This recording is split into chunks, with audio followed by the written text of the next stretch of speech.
Alright, so hi everyone. So we have just started the quiz for INSCT focus this time, and I have told you already in the group that we will start with topic wise.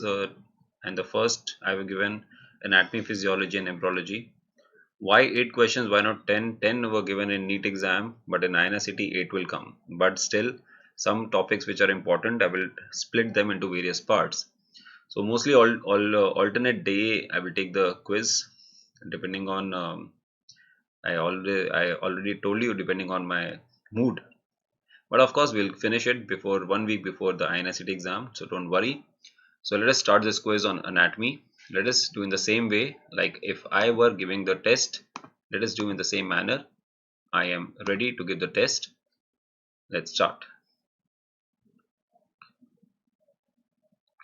Okay, so the first question, a person is found to have heterochromia iritis means difference of iris color.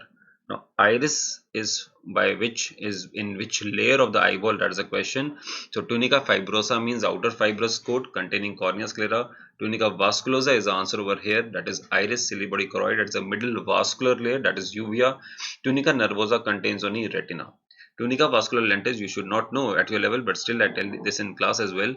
It is hyaloid vessel which is primary vitreous which is covering the lens. Lens means lentis, tunica means layer, vasculosa means like a vessel which covers the lens. And if you know this answer, the remnant of tunica vasculosa lentis is forming what? Then you are preparing very well. It is persistent pupillary membrane. So answer of the first question is tunica vasculosa. Iris is a part of middle vascular layer, that is tunica vasculosa. So which of the following is the space in between the tertiary vitreous? So you should know what is primary vitreous. I just mentioned is a hyaloid vessel. Secondary is the main vitreous gel which is present in your eyes, my eyes. Even tertiary present in my eyes, your eyes, that is the zonules. So zonules, in between the zonules. So first you should know what is tertiary vitreous, or you should know what is primary, secondary, tertiary. In your eye, primary is not present because hyaloid vessel degenerates by eighth month of intrauterine life. So in between the zonules there is a canal of Hanover, intrazonular space. Between the zonules and the vitreous is a canal of Petit. Cloquet canals contains the hyaloid vessel which joins the optic disc and the lens. Well, Berger space is a space in which the patellar fossa is there, which is a space between the lens and the Wiegert ligament.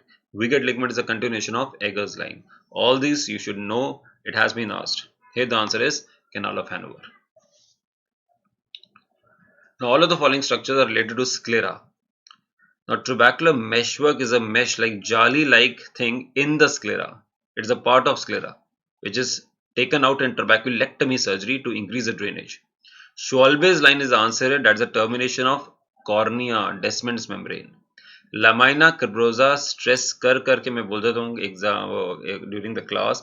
It is a part of optic disc, is the part of sclera. Optic disc is nothing but a part of sclera from which the nerve goes outside. The part from where the optic nerve goes outside in the sclera is lamina cribrosa. That's where the myelination of the optic nerve is stopped. That is where the most common site of central retinal venous occlusion is there.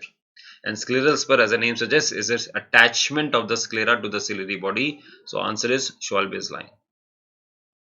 मुझे पता है कई लोग गलत हो गए. Still, you should know which questions you should know. Now, A is a sinus behind the apex of the orbit, that is cavernous sinus. C and this one, superior ophthalmic, inferior ophthalmic, are the drainage tributaries of cavernous sinus. They are passing from upper and lower part of superior orbital fissure. While this is optic nerve, which vein comes outside the optic nerve? Central retinal vein, which drains directly into superior ophthalmic vein.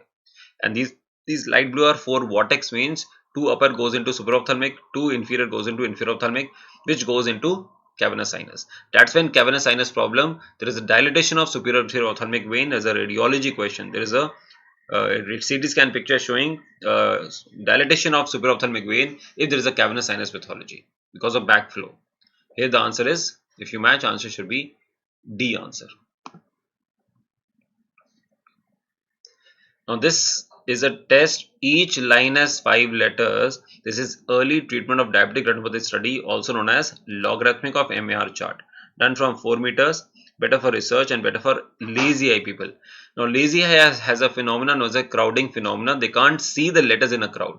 So, amblyopic person, they cannot see the top line will not be able to see.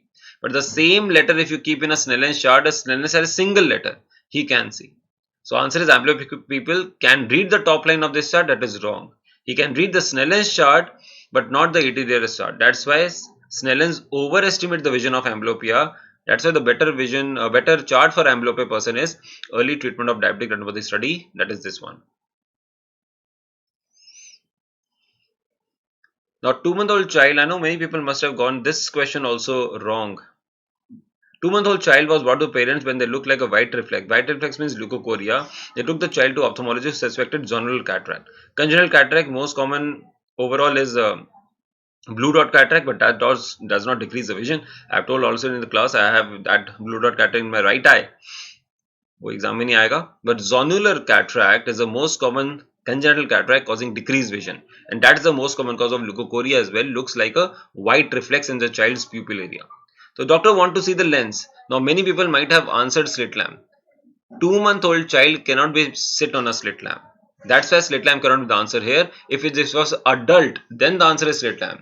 Here the answer is either torch or direct ophthalmoscope, or maybe a distant direct ophthalmoscopy to see the reflex, or just by torch or direct ophthalmoscope you see the white reflex. That's the answer over here. Sometimes by common sense you answer the question. 2-month-old child cannot be made to sit on a slit lamp.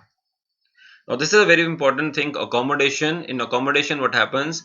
Near vision. If you want to see near objects, the light goes to the visual cortex via visual pathway. From there, directly Edinger-Westphal is stimulated. Now, Edinger-Westphal is a third nerve nucleus. Both third nerve comes, ciliary ganglion contracts, and pupil constricts in both eyes. So D is correct. Now, Edinger-Westphal stimulates ciliary ganglion. Ciliary ganglion can stimulate ciliary body as well. Ciliary body contracts, zonules of the lens relax, such a way that anterior part of the lens curvature increases. It brings the rays from behind the retina to the retina. Means accommodation is increasing the converging power of eyes. That is increase in the horizontal thickness, because the anterior part of the lens is curvature. If you know from the class, the normal curvature of the anterior lens is 10 millimeters. The normal of posterior is 6. Posterior is more curved than anterior because the radius is smaller. In a combination, both become 6. Means change is only in the anterior curvature. From 10 it becomes 6, means radius decrease, the curvature increase. That will increase the thickness of the lens. Decrease in the equatorial, means equatorial is vertical thickness, but there is no problem in the corneal thickness. That's the answer over here. And anterior chamber becomes shallow. Now, which drug works as accommodation? Think. I'll tell you in the last. Which drugs contract ciliary body, relax zonules, and so on? Answer is pilocarpine. That's why pilocarpine 1.25% has been recently approved for management of presbyopia. In presbyopia, question I'll ask you in optics, but nobody will use that. But pilocarpine works same as it assists in accommodation. 1.25% pilocarpine has been recently approved for